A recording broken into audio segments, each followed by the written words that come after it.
ఆ భక్తులు మాత్రం ఒక ఆందోళన మాత్రం వ్యక్తం చేస్తున్నారు. అన్ని ఏర్పాటు చేస్తున్నామని చెప్పి అంటున్నారు. అసలు ఏం జరిగిందో తెలుసుకున్నటువంటి ప్రయత్నం చేద్దాం. మరోవైపు ఇక్కడ మరో అంబులెన్స్ కూడా వస్తున్నటువంటి పరిస్థితి. ఒక్కసారి చూద్దాం అసలు ఏం జరుగుతుంది. అంబులెన్స్ సర్వీస్ అన్ని బాగానే ఉన్నాయి. చెప్పు.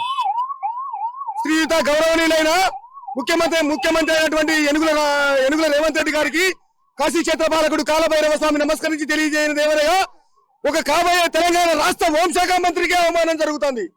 2 సంవత్సరాల 6 నెలలు అవుతుంది మీరు ముఖ్యమంత్రి అయ్యి, ఇంతవరకు హోంశాఖ మంత్రిని ఎందుకు ఎన్నుకోలేదు? మేము అడుగుతున్నాను. హోంశాఖ మంత్రిని ఎన్నుకోకుండా అధికారిక మేడం సమస్య మేడం సమస్య కాదు, చాలా భక్తులు చాలా తోపిడితో ఉన్నారు.